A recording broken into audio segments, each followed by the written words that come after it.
Hello food lovers, welcome to Rekha వంటలు. అందరికీ నమస్కారం. నేను మీ రేఖని. ఈరోజు నేను చేయబోయే రెసిపీ దిల్ పసంద్. దీన్ని మన ఇంట్లో చాలా ఈజీగా ప్రిపేర్ చేసుకోవచ్చు. అండ్ టేస్ట్ కూడా సేమ్ బేకరీ స్టైల్లోనే ఉంటుంది. చాలా తక్కువ ఇంగ్రీడియంట్స్తోనే చాలా ఈజీగా ప్రిపేర్ చేసేసుకోవచ్చు.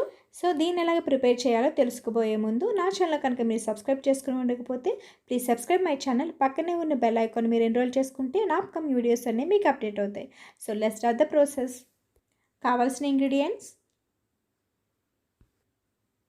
ముందుగా ఒక బౌల్లోకి 1 కప్ మైదా పిండి తీసుకోవాలి. దానిలోకి 1/2 spoon salt, 2 table spoons milk powder, 1/2 spoon వంట సోడా, 2 స్పూన్స్ నెయ్యి వేసుకోవాలి. తర్వాత దీనంతటిని ఒకసారి బాగా కలిపేసుకోవాలి.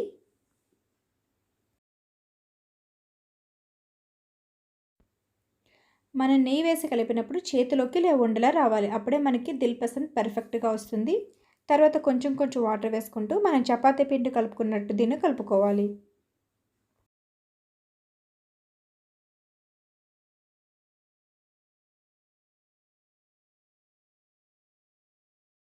ఈ విధంగా కలుపుకున్న తర్వాత దీనికి ఒక 15 మినిట్స్ రెస్ట్ ఇవ్వాలి.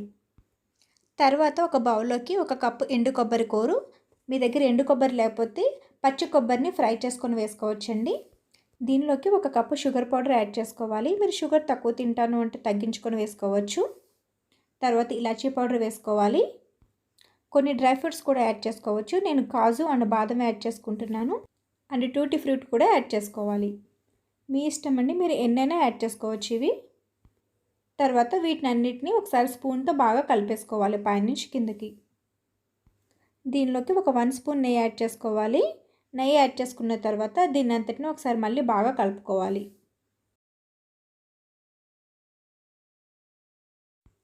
స్టఫ్ రెడీ అయిపోయిందండి. దీన్ని పక్కన పెట్టేసుకోవాలి. తర్వాత మనం ఇందాక తయారు చేసుకున్న డఫ్ని తీసుకొని ఒకసారి మళ్ళీ బాగా కలుపుకోవాలి. తర్వాత దీన్ని 2 పార్ట్స్గా చేసుకోవాలండి. ఒకటి చిన్నది, ఒకటి పెద్దది చేసుకోవాలి.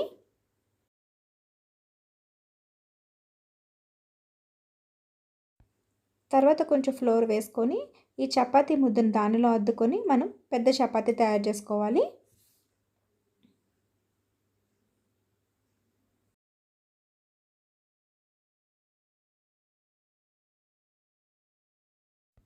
సో ఈ విధంగా చపాతీ తయారు చేసుకున్న తర్వాత దీని మీద కొంచెం నెయ్యి అద్దుకోవాలండి చపాతీ మొత్తం. తర్వాత దీని మీద కొంచెం ఫ్లోర్ కూడా వేసుకోవాలి.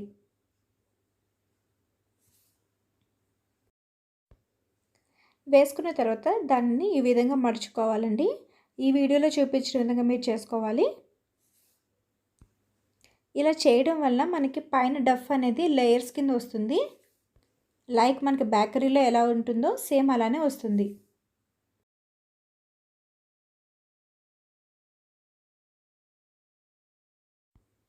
సో ఈ విధంగా తయారు చేసుకున్న తర్వాత మళ్ళీ కొంచెం ఫ్లోర్ వేసుకొని దీన్ని మళ్ళీ చపాతీగా చేసుకోవాలి.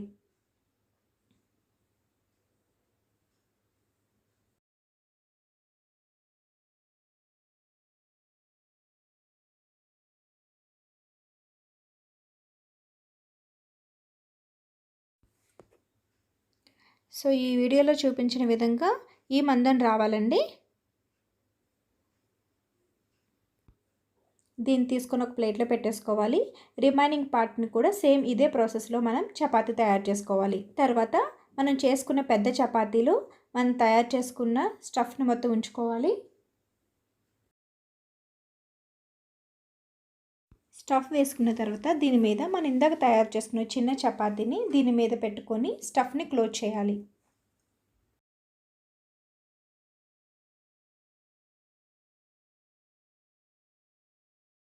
దీని మీద కొంచెం ఆయిల్ లేదా నెయ్యి అప్లై చేసుకోవాలి.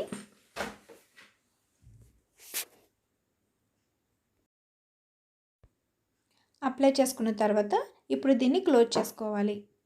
ఈ వీడియోలో చూపించే విధంగా మీరు చేసుకోవచ్చు.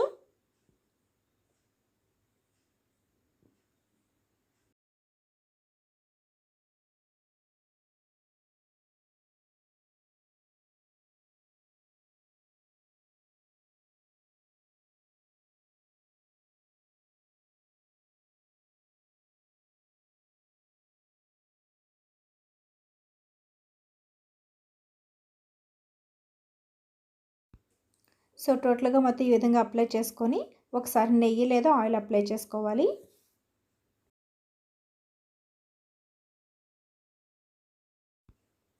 తర్వాత ఒక ప్లేట్ తీసుకొని దాని మీద నెయ్యి అప్లై చేసుకోవాలి ప్లేట్ మొత్తం.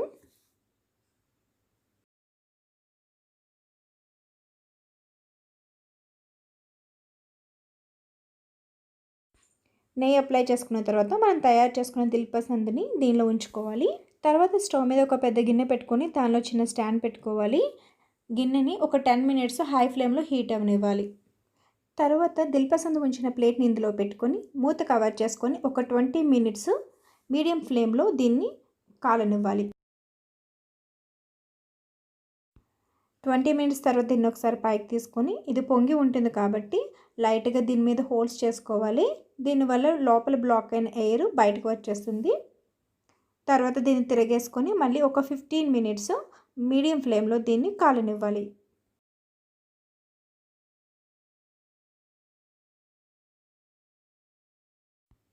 15 మినిట్స్ తర్వాత స్టవ్ ఆఫ్ చేసుకొని దీన్ని పైకి తీసేసుకోవచ్చు. సో ఇది కొంచెం కూల్ అయిన తర్వాత దీన్ని ట్రయాంగిల్ షేప్లో పీసెస్గా కట్ చేసుకోవాలి.